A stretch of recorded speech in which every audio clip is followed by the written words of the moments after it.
الحمد لله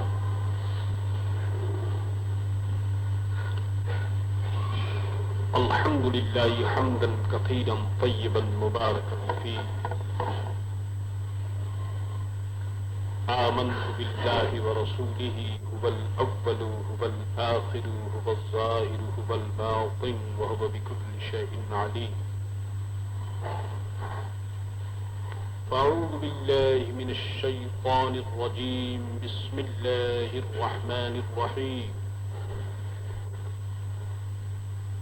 ربنا اغفر لي ولوالدي وللمؤمنين يوم يقوم الحساب. صدق الله مولانا العظيم وصدق رسوله النبي الكريم ونحن على ذلك لمن الشاهدين والشاكرين والحمد لله رب العالمين.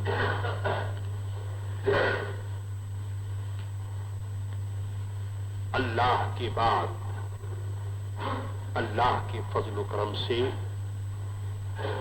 اس کے سب سے مقدس، مکرم، معظم اور آخری رسول حضرت محمد الرسول اللہ صلی اللہ تعالی علیہ وسلم کی بارگاہ بیکس پناہ میں ادب و احترام کے ساتھ درود و سلام عرض کیجیے.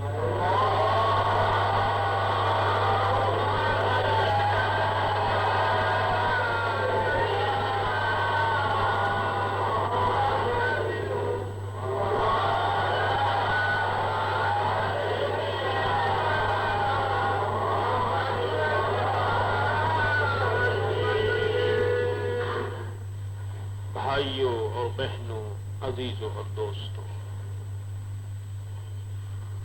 یہ بات ڈھکی چھپی نہیں، بالکل اوپن اور بالکل ظاہر ہے کہ یہ دنیا چند روزہ ہے. ہمارا یہاں قیام ایک وزیٹر اور فارینر کی حیثیت سے ہے. ہم بہت جلدی یہاں سے رخصت ہو کر اپنے اصل مقام اور دائمی گھر میں جانے والے. اس لیے سچ پوچھیے تو ہمارا وطن وہی ہے جس کو ہم آخرت کہتے ہیں. ہمارا مکان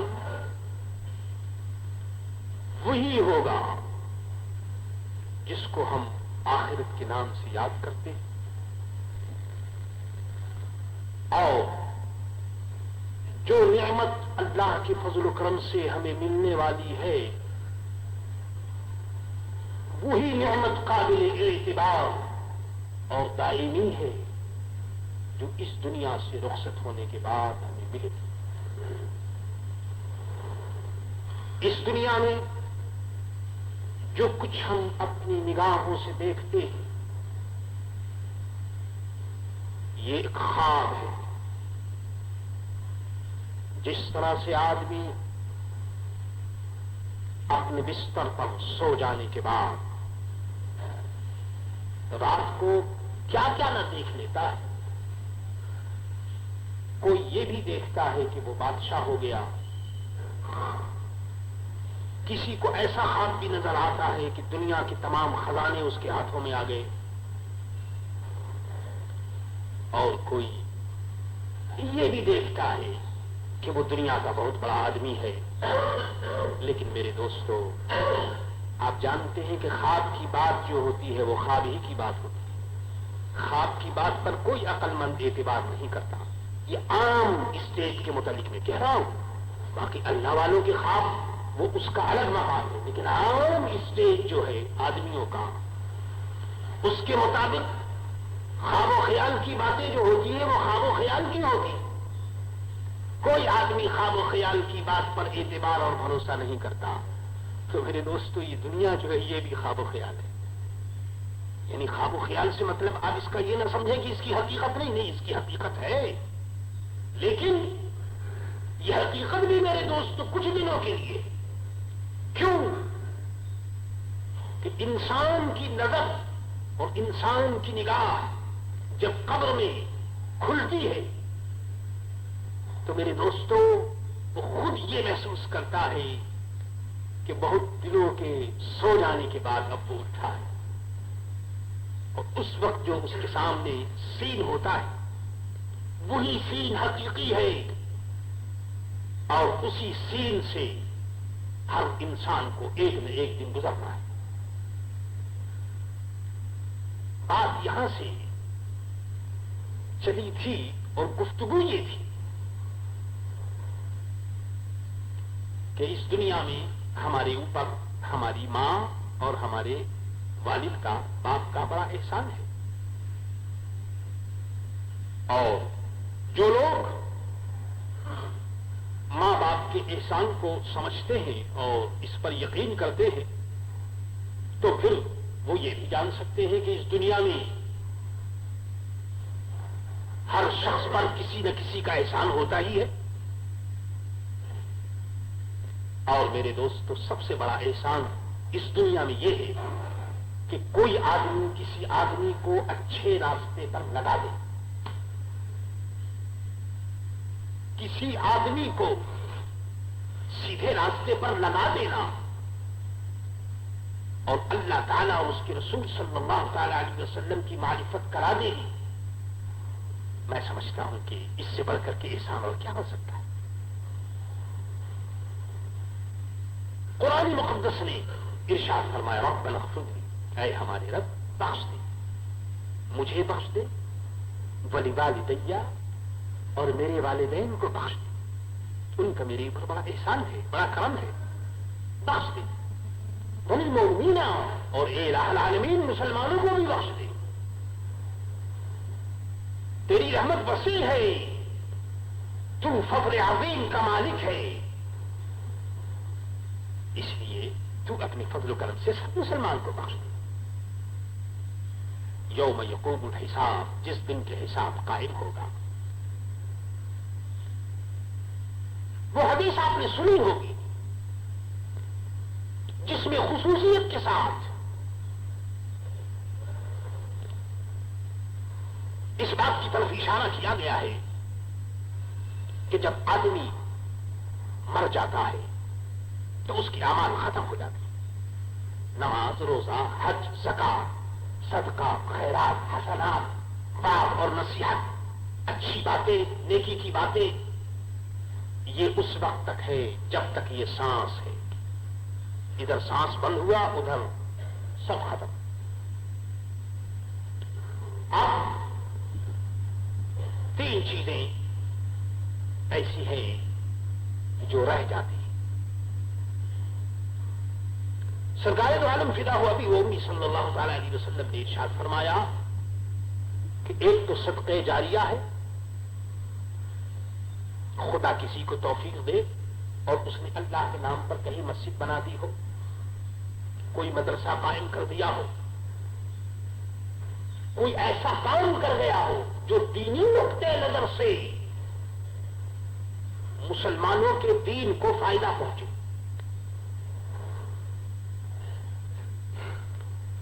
اور اس کے علاوہ صدقہ جاریہ کے علاوہ علم نافع ہے، کسی اچھے حافظ نے دوسرے کو حافظ بنایا، ایک عالم نے کسی کو عالم بنایا، ایک نمازی نے جس کے پاس نماز کا علم تھا اس نے اس علم کو دوسرے تک پہنچایا اور دوسرے نے پھر تیسرے تک پہنچایا، یہ ہے علم نافع۔ ایک شخص خود تو عالم نہ بن سکا، اپنی اولاد کو اس نے عالم نہیں بنایا، لیکن اس نے دیکھا کہ ایک مسلمان کا بچہ علم نافع حاصل کرنے کے لیے اور عالم بننے کے لیے تیار ہے، اس نے اس بچے کی مدد کی اور اس کی مدد سے وہ عالم بن گیا۔ تو اس طرح سے اب اس عالم کا جو بھی نیک کام ہوگا اس کا اجر اس کو بھی ملے گا کہ جس نے اس بچے کو عالم بنانے میں مدد کی۔ یہ ہے علم نافع. اور تیسری چیز فرمایا کہ اولاد صالح، ولد صالح، نیک اولاد. اور سچ پوچھیے تو اس سے بڑھ کر کے اور کوئی دولت ہی نہیں. یہ ایک ایسا کنٹینیو، ایسی جاری دولت ہے. اس دولت کا اندازہ اس دنیا میں بھی لوگ کرتے ہیں، لیکن اگر اس دنیا میں کوئی نہ کر سکے تو میرے دوستو آخرت میں یقیناً اندازہ ہو جائے گا کہ اگر لڑکا نیک ہو تو پھر تو وہ صبح سے شام تک وہ نیکی کرے گا، اور جو بھی وہ نیکی کرے گا اس کا ثواب یقینی طور پر والدین کو ملتا رہے.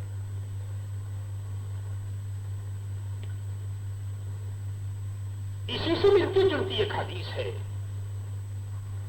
سرکار دو عالم صلی اللہ تعالی علیہ وسلم فرماتے ہیں کہ آدمی کے ساتھ جب آدمی مرتا ہے تو اس کے 3 ساتھی ہوتے ہیں.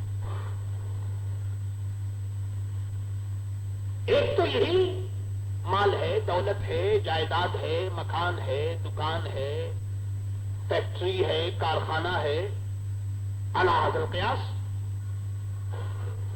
اور دوسرے ساتھیوں میں بیٹا، بیٹی، بیوی، خیشی اور اقارب اور رشتے دار اور دوست بڑی تعداد ہوتی ہے. اور تیسرا ساتھی وہ ہوتا ہے جس کو عمل صالح کہتے ہیں، نیکی. یہ جو 2 ساتھی ہیں میرے دوستوں، ادھر روح نکلی اور ادھر آپ کا کنیکشن گھر سے بھی ختم ہو گیا، مکان سے بھی ختم ہو گیا، دکان سے بھی ختم ہو گیا. جتنی آپ کی پراپرٹی ہے اور جتنی دولت ہے اس سے آپ کا تعلق ختم ہو گیا. اب یہ دولت آپ کے ساتھ نہیں جا سکتی. اور اگر کوئی دولت لے کر کے بھی ساتھ چلے تو کہاں تک جائے گا؟ قبر تک. بیٹا بھی پہنچے گا تو قبر تک، اور بھائی بھی پہنچیں گے تو قبر تک، اور دوست بھی پہنچیں گے تو قبر تک. بس قبر تک میرے دوستوں یہ دونوں کنیکشن جو ہے وہ قبر کے باہر تک، یعنی دولت کا ریلیٹیوز اور جو رشتے دار ہیں عزیز، ان کا تعلق قبر سے باہر تک ہے. لیکن جب بندہ قبر میں جاتا ہے تو سبحان اللہ کتنے خوش نصیب ہیں وہ لوگ جو اپنی نیکیوں کے انبار کو بھی قبر میں ساتھ لے کر جاتے ہیں. اور یہ کیوں کہیے کہ قبر میں ساتھ لے کر جاتے ہیں، بلکہ وہ بڑے ہوشیار ہیں جو جانے سے پہلے ہی بھیج دیتے ہیں. ساتھ نہیں جانے کا کیا سوال ہے، وہ ساتھ تو جو کچھ لے جاتے ہیں جانے سے پہلے ہی میرے دوستوں وہ بھیج دیتے ہیں. وہ واقعہ آپ نے سنا ہوگا اور میں نے بیان بھی کیا ہے ایک مرتبہ کہ ایک شخص بڑا بخیل تھا. کبھی ایک پیسہ وہ اللہ کے راستے میں نہیں خرچ کرتا، لیکن اب یہ خدا کی قدرت ہے کہ اس بخیل کو یہ توفیق ہوئی کہ جب مرنے کا ٹائم آیا تو سب اس نے خرچ کر دیا. جتنی جائیداد دولت سب خرچ کر دیا، اور اس کے بعد اس کا انتقال ہو گیا. کسی بزرگ سے پوچھا گیا کہ صاحب وہ آدمی تو بڑا سخی معلوم ہوتا ہے کہ ٹھیک ٹائم پر اس نے خرچ کیا اور اس کا فائدہ اس کو مل گیا، وہ تو بہت بڑا سخی ہے. تو بزرگ نے ہنس کر جواب دیا کہ میاں تم کہتے ہو کہ سخی ہے، لیکن میں کہتا ہوں کہ وہ بخیل ہے، بہت بڑا بخیل ہے اور بڑا ہوشیار بخیل ہے. لوگ بڑے حیران ہو گئے کہ سب دولت خرچ کر دی، سب مال خرچ کر دیا، پھر بھی یہ بخیل کس طرح؟ آپ نے فرمایا کہ وہ بخیل ہے لیکن بہت ہوشیار ہے، بڑا تجربہ کار ہے، کیونکہ اس نے اپنے مال کو کسی دوسرے کو نہیں دیا. جب تک دنیا میں رہا تو خود فائدہ حاصل کرتا رہا، اور جب جانے کا وقت آیا تو پہلے ہی اس نے بھیج دیا تاکہ اس کے مال سے کسی دوسرے کو فائدہ نہ پہنچے، اس نے خود ہی فائدہ حاصل کیا. تو ایسا بخیل ہونا تو بہت اچھا ہے، سبحان اللہ، کہ دنیا میں بھی اس نے فائدہ حاصل کیا. لیکن میرے دوستو آپ اس سے یہ اندازہ نہ لگائیے یہ تو کوئی لاکھوں میں کوئی ایک آدھ ایسا ہو گیا، ورنہ تو یہ دنیا کا ایسا چکر ہے کہ آخری وقت تک تو آدمی کو پتہ ہی نہیں چلتا کہ وہ دنیا سے جائے گا یا نہیں جائے گا. اس لیے آدمی کو یہ انتظار نہیں کرنا چاہیے اور جو کچھ ہو سکے فوراً کر دینا چاہیے. ارشاد فرمایا کہ نیک عمل اس کے ساتھ جاتا ہے. باقی اب یہ بات کہ مر جانے کے بعد ماں باپ کا تعلق بچوں سے کتنا ہوتا ہے اور بچوں کو ماں باپ سے کتنا تعلق رکھنا چاہیے، تو یہ تو میرے دوستوں دونوں طرف کی بات ہے۔ اگر بیٹا باپ سے تعلق رکھے گا تو باپ کا بھی تعلق ہوگا، اور اگر بیٹا یا بیٹی اگر ماں باپ سے تعلق نہیں رکھے گی، یعنی تعلق کا مطلب یہ ہے کہ ان کے لیے ایصال ثواب، ان کے لیے صدقات، ان کے لیے خیرات، صبح و شام انہیں یاد کرنا، صبح و شام ان کے لیے ایصال ثواب کرنا، یہ وہ طریقے ہیں جن طریقوں سے ہم اپنے مرنے والوں سے تعلق قائم رکھ سکتے ہیں۔ امام بیہقی نے ابن محمد سے روایت کی، ارشاد فرمایا کہ ایک شخص کوفے میں اہل علم تھا، بڑا عالم تھا، بڑا فاضل تھا، کوئی لنگٹ آدمی تھا۔ اس کا ہمیشہ یہ کام رہا کہ وہ اپنے والد ماجد کی قبر پر حاضری دیا کرتا تھا، خشوع و خضوع کے ساتھ، پوری توجہ کے ساتھ وہ اپنے والد کی قبر پر حاضری دیتا اور دعائیں کیا کرتا تھا۔ جب ایک عرصہ گزر گیا تو ایک دن خیال یہ پیدا ہو گیا کہ بھائی اب یہ قبر پر جو میرا آنا جانا ہے روزانہ، اور یہ جو اس کی زیارت ہے، تو اب میں کس کی زیارت کروں، کیونکہ یہ تو قبر ہے، مٹی کا ڈھیر ہے، اور میرے والد کو گزرے ہوئے ایک عرصہ ہو چکا ہے، ان کی ہڈیاں اور وہ سب ختم ہو چکی ہوں گی، اور یہ تو مٹی کا ڈھیر ہے، اس لیے اب یہاں روزانہ کی جو حاضری ہے یہ کچھ بے مقصد معلوم ہوتی ہے۔ بس یہ خیال آیا، اللہ اکبر، خیال جب آیا تو انہوں نے جانا ترک کر دیا، چھوڑ دیا۔ اللہ اکبر، ایک دن خواب میں دیکھا، خواب میں اس کوفے کے اہل علم نے دیکھا کہ والد ماجد رحمت اللہ تعالی علیہ خواب میں جلوہ فرما ہے، اور ارشاد فرما رہے ہیں کہ بیٹا کیا بات ہو گئی، جب تم نے آنا چھوڑ دیا، کیا تم بھول گئے، کیوں آنا تم نے چھوڑ دیا؟ بیٹا چونکہ عالم تھا نا، اس نے عرض کیا کہ ابا جان یہ تو بتائیے کہ کیا اب بھی آپ کا وجود ہے، کیا اب بھی آپ کو علم ہوتا ہے؟ فرمایا کہ بیٹا مجھے ہی علم نہیں ہوتا، ارے میرے پڑوس اور جو نائبر یہاں لیتے ہوئے انہیں بھی علم ہوتا ہے، اور جب تم آتے ہو تو دھوم مچ جاتی ہے، میں خوش ہوتا ہوں بیٹا، جب تک تم میرے پاس بیٹھے رہتے ہو میں دیکھتا رہتا ہوں، اور جب تم اٹھ کر جاتے ہو تو میں وہاں تک تم کو دیکھ جوانی ہمیں یہ سب باتیں سننے کو مل رہی ہیں۔ اللہ اکبر، ورنہ اس دنیا میں اور آج میں بڑھ سکتی بات۔ حضرت فضل ابن موفق فرماتے ہیں رحمت اللہ تعالی علیہ کہ میرے والد ماجد کا انتقال ہو گیا، بڑی پریشانی ہوئی، بہت میں رونے لگا، اور یہ ہوتا تھا کہ اپنی بیتابی اور اپنی پریشانی کو میں ان کے مزار پر جا کر کے اور قبر پر جا کر دور کیا کرتا تھا۔ کچھ دنوں کے بعد ذرا ذوق میں کمی ہو گئی، اور کبھی کبھی ناغا ہو جاتا تھا اور کبھی میں نہیں جاتا تھا۔ ایک دن خواب میں والد ماجد کو دیکھا، فضل ابن موفق فرماتے ہیں رحمت اللہ تعالی علیہ کہ والد ماجد نے ارشاد فرمایا کہ بیٹا تم آتے کیوں نہیں؟ انہوں نے عرض کیا کہ ابا جان یہ بتائیے کہ کیا میرے آنے کا آپ کو علم ہوتا ہے؟ فرمایا کہ بیٹا جب بھی تم آتے ہو مجھے تمہارے آنے کا علم ہوتا ہے، مجھے خوشی ہوتی ہے، جب تک تم بیٹھتے ہو میں مسرت محسوس کرتا ہوں اور خوشی محسوس کرتا ہوں، اور میرے ساتھیوں کو بھی اس کا علم ہوتا ہے۔ فضل ابن موفق فرماتے ہیں کہ یہ سن کر کے میں رونے لگا۔ اللہ اکبر، میرے دوستوں یہ اندازہ کیجیے کہ والدین کے ساتھ نیکی کا کتنا اجر اور کتنا اچھا سلوک ہے۔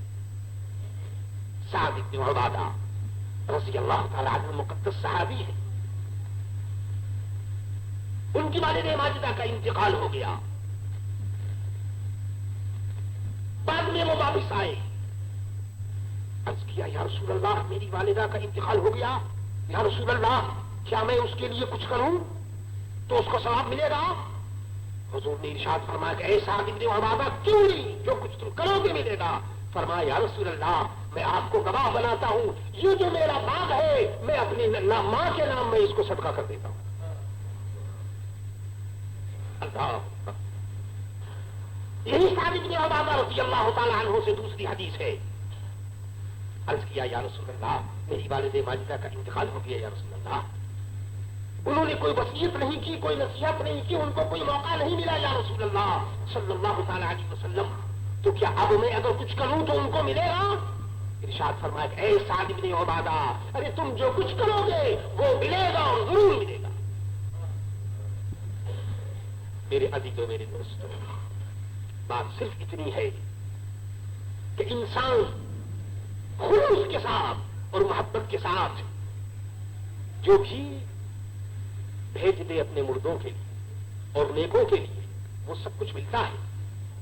اور اس کو فراموش نہ کیجیے، یہ حدیث بھی آپ کے پیش نظر رہے کہ حضرت محمد رسول اللہ صلی اللہ تعالی علیہ وسلم کا ارشاد ہے، اے گناہگار کان کھول کر سنو۔ اللہ، میرے دوستوں ہم سب گناہگار ہیں اور اللہ تبارک و تعالی ہمارے گناہوں کو معاف فرمائے۔ اللہ اکبر۔ ارشاد فرمایا کہ امت محمدیہ جب اپنی قبروں میں جاتی ہے گناہوں میں وہ لپٹی ہوئی ہوتی ہے، گناہوں کا بوجھ اس کے سر پر ہوتا ہے، لیکن جب قیامت میں نکلے گی تو اللہ کے فضل و کرم سے گناہوں سے پاک ہوگی۔ عجیب بات ہے، قبر میں جاتی ہے تو گناہگار ہوتی ہے، قبر میں جاتی ہے تو سیاہکار ہوتی ہے، قبر میں جاتی ہے تو بدکار ہوتی ہے، لیکن جب قیامت میں نکلے گی تو وہ نیکوکار ہو جائے گی۔ وجہ کیا ہے؟ ارشاد فرماتے ہیں کہ وجہ یہ ہے کہ مسلمانوں کا استغفار پہنچتا رہتا ہے، مسلمانوں کی دعائیں پہنچتی رہتی ہیں۔ بتاؤ زیارت قبور کا ایک فائدہ آپ نے دیکھا، کتنا بڑا فائدہ ہے؟ یہی وجہ ہے کہ ارشاد فرمایا گیا کہ مسلمانوں کو ایسی جگہ دفن کرو جہاں زیادہ ایصال ثواب کا موقع ہو، جہاں زیادہ دعائیں وصول کرنے کا اور دعاؤں کا زیادہ موقع ہو، ایسے مقام پر مردوں کو دفن کرو۔ یہی وجہ ہے کہ ہمیں یہ بتایا گیا، یہ نصیحت کی گئی کہ اپنے مردوں کو وہاں دفن کرو جہاں کوئی اللہ کا بندہ اور ولی اللہ لیٹا ہوا ہے، کیونکہ اولیاء کاملین کی بارگاہوں میں اللہ کے نیک بندے ہزاروں کی تعداد میں آتے ہیں اور خدا کی رحمت کا وہاں نزول ہوتا ہے۔ میں آپ سے عرض کروں، جنت البقیع کی سرزمین آخر وہ بھی تو زمین ہے، اور موریشس کی زمین یہ بھی زمین ہے۔ زمین ہونے کی حیثیت سے میرے دوستوں کوئی فرق نہیں، لیکن جنت البقیع کو جو فضیلت ہے یہی تو ہے کہ میرے دوستوں وہ میرے آقا حضرت محمد رسول اللہ صلی اللہ تعالی علیہ وسلم کے قدموں کی برکت ہے۔ حضور کے پائے اثر اور حضور کے پاؤں کے سامنے جنت البقیع ہے تو سرکار دو عالم کے قدموں کی برکت ہے، مدینہ طیبہ کی برکت ہے کہ آج میرے دوستوں جنت البقیع کو یہ شرف حاصل ہے کہ ہر مسلمان وہاں دفن ہونے کی تمنا رکھتا ہے۔ اور میرے دوستوں یہ تو منسوخ بھی ہے، حضرت فاروق اعظم کی دعا آپ نے سنی ہوگی کہ اے الہ العالمین اللہم ارزقنی شہادۃ فی سبیلک واجعل موتی فی بلد رسولک، اے میرے اللہ میری موت اس طرح کر دے کہ میں تیرے راستے میں شہید ہو جاؤں، واجعل موتی، اور میری موت کو فی بلد رسولک، اپنے رسول کے شہر میں کر دے۔ تو یہ رسول کے شہر میں مرنے کی تمنا اور یہ جنت البقیع میں دفن ہونے کی تمنا، یہ سب کچھ اسی لیے ہے کہ خدا کی رحمتوں کا جو باڑا تقسیم ہو رہا ہے اس میں سے میرے دوستوں مرنے والے کو بھی کچھ مل جائے اور اس کے نتیجے میں وہ مرحوم ہو جائے، مغفور ہو جائے۔ اللہ سے دعا کرو اللہ تعالی ہمیں بھی ایسے ہی موقع مرحمت فرمائے، آمین۔